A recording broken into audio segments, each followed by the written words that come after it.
Hey everyone, I'm back. I'm looking at some more Yu-Gi-Oh cards today. So in the last video I showed you that Yugi starter deck. This time we're going to be taking a look at the Joey one. So like I was saying before, this one is the first edition North American one, which is typically the most desirable one, I guess. I was looking on eBay to see what the value of this is, and there actually are no first edition ones available. There's a few unlimited ones for around $250 each, but I'm not sure what a first edition would be going for now. I checked some completed listings, and they were around $300 to $500. Those ones ended a little while ago.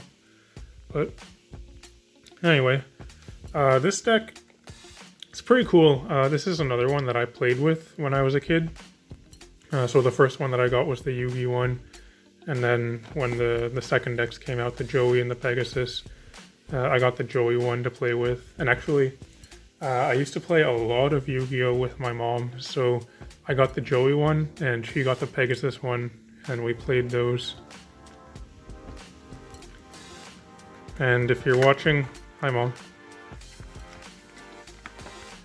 So this one, also, the cards are in quite good condition.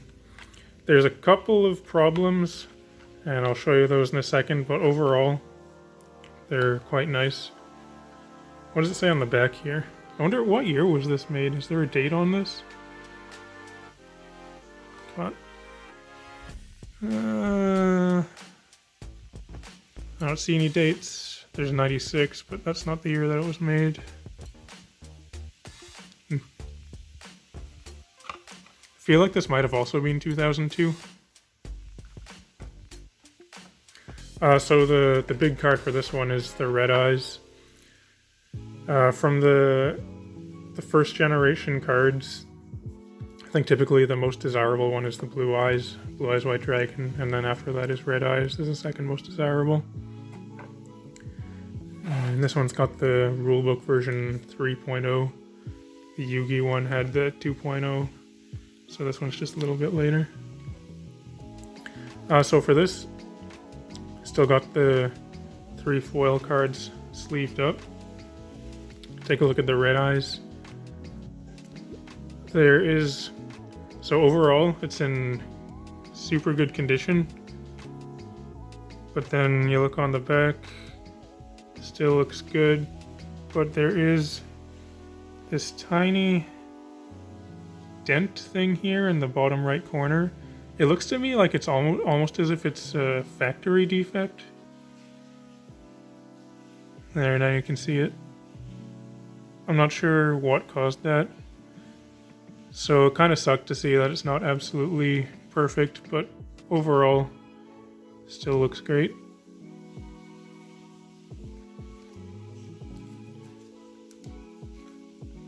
So there's the cool card for this deck.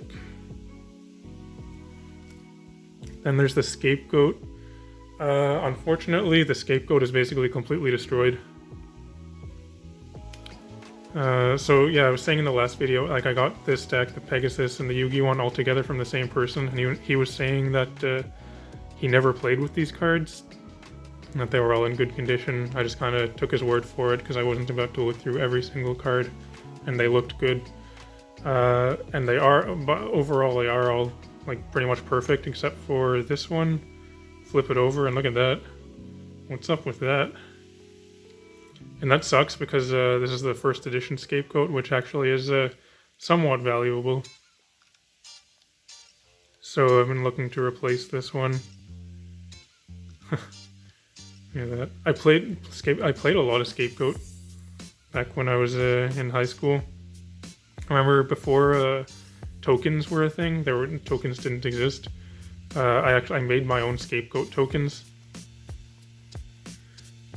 Yeah, I just made like these little guys. I drew them and cut them out of paper in the shape of a Yu-Gi-Oh card. Actually, I think what I did was a really weird way to make tokens. I think that I like cut like pieces out, like one that would go here and one that would go here. Focus. And then I glued those on top of an existing Yu-Gi-Oh card. but it worked. And there's Penguin Soldier for the other foil. This card is pretty cool. I played with this one too. It's like a... So in the LOB set, you had the... Or it might have just been from the Kaiba deck. Anyway, there was the card Hein. And when it flipped, you can return a creature to its owner's hand. So this is like a double one of those. You can return up to 2 monsters to their owner's hands. Pretty useful. So for the rest of the cards in here, I think that they're all pretty much mint. And I think this is also in the order that you would see it in if you were opening it sealed. So we got the Change of Heart. Awesome card. Harpy's Brother. This was pretty much the best card that you could be playing for a level 4 monster. Because it has 1800 power. So there was this thing, 7-colored fish, and Lajin, Genie of the Lamp. Those were the 3 best like beatdown creatures that you could play. Mountain. Make your dragons, winged beasts, and thunders a little bit bigger. Malevolent Nuzzler. An actual somewhat useful equip card. Not amazing, but I remember, I think my mom played this a fair bit.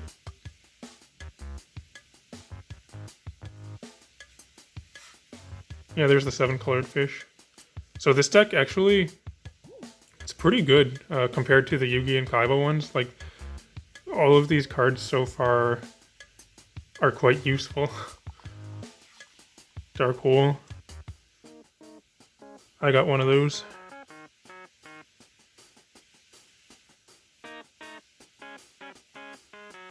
Nice. Block Attack. There's the first card that's not super great, I think. Still not terrible, but I'm not sure if I ever played a Block Attack.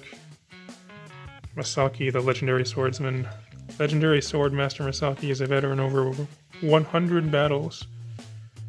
1100, 1100, 100. Dispel. Another one that's kind of situational, because typically you wouldn't really have a target for it. Castle Walls. Thousand Dragon, that's cool. So there must be a polymerization in here also, because you need it in order to play your Thousand Dragon. I guess there's also a Time Wizard then. Oh, this guy was cool. Mahavelo, I don't know how you pronounce it. It's bigger for every equip spell you put on it. Yeah, so far it seems like the Joey deck is a big step up from the Yugi one. White Magical Hat. I tried to make this work in a couple decks. Whenever it deals damage to your opponent, they discard a card randomly. So I had a deck where it was like a hand destruction deck. I would play like this guy, Delinquent Duo, Forceful Sentry. Kind of like an 8-rack deck in Magic. Darkfire Soldier. Another pretty good beatdown monster. The Reliable Guardian. This is one of the first instances of a quick play Magic card. You can play it kind of like at instant speed. Princess of Tsurugi. I played this in a burn deck. When it flips, you do 500 points of damage to your opponent for each magic and trap they have in play. So if they have 5, I mean 2,500 is a pretty big chunk of their life points. Highland Turtle. Just a good blocker. Just Desserts, this is another good burn card. Definitely played this one. And there's the Flame Swordsman. It's a pretty iconic Joey card. Also quite desirable in if you can get the LOB version of it, especially in first edition. I think it must just be because it's a iconic card from the show. It's not a particularly good card. These are reinforcements. Flame Manipulator. I think that's part of... Yeah, that's part of what you need for a Flame Swordsman. Reverse Trap. Karate Man. What does he do? Once per turn. Oh yeah, you can double his attack. Honestly, not bad. And then it gets destroyed, but kind of worth it. Yeah, there's the polymerization. Pretty cool. 7 Tools of the Bandit. Played this card a lot. Can negate a trap by paying 1,000 life. Another good blocker in Spirit of the Harp. Ultimate Offering. Could be useful. Swordsman of Landstar. There's another one where it's not particularly good, but it appears in the show. Gearfried. This is a pretty sweet card. I forgot about this guy actually. That's another one, level 4 with 1800 power. Although its ability, I feel like it's more of a drawback, I guess. I don't know, it depends if your opponent's playing some equip cards that are detrimental to you, potentially. I don't think anybody really played that, but this just means you can't put equipment on it. There's a remove trap. Armored Lizard. A lizard with a very tough hide and vicious bite. Dragon Treasure, interesting. I forgot about this card. Didn't realize it was in here. Giant Trunade, pretty sweet.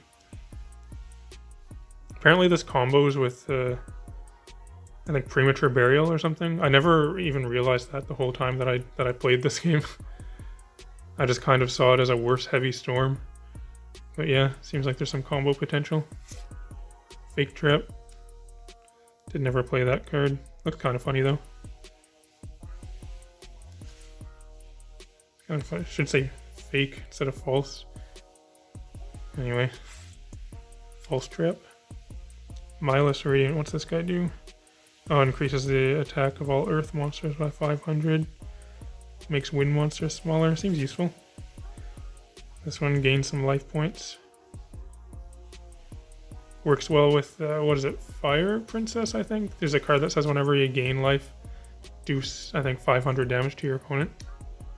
Big Eye, definitely played this guy a lot. It's not super good, but it's useful. Like, it wasn't ever a competitive card, but it was a good card to play casually. You can rearrange the top 5 cards of your deck.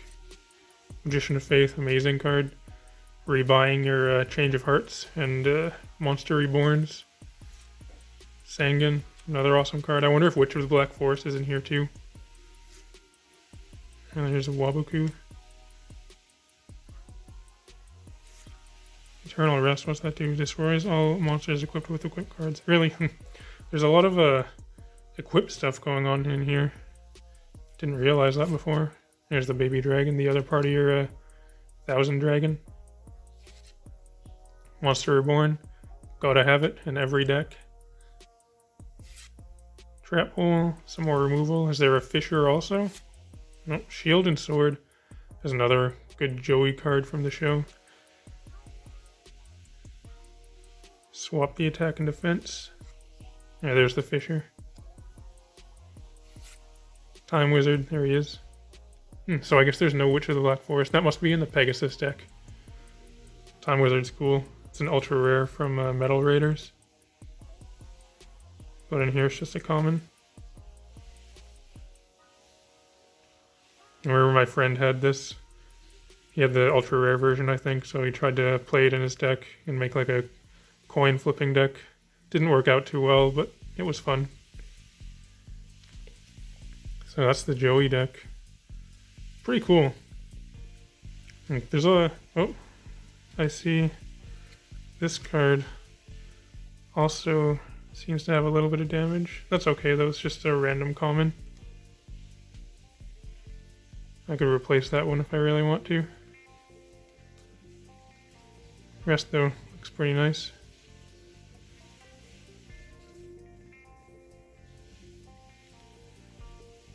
So next time I guess I'll be showing you the Pegasus deck.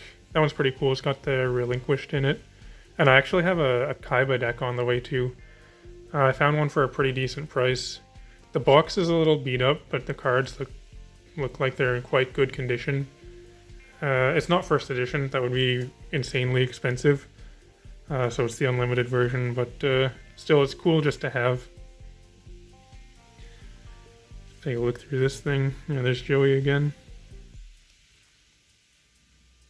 And then there were, after these starter decks, there was also the Kaiba Evolution, I think, and Yugi Evolution. I also played with those ones, but I think those were the last starter decks that I played with before I quit the game. Nice. Alright, so that's the Joey deck. If you're still watching, thanks for watching. Let me know if you like these Yu-Gi-Oh videos, or maybe if you don't like them. Either way, I just like talking about cards. If you feel like subscribing and liking and that kind of stuff, I'd appreciate it. But otherwise, I'll talk to you later.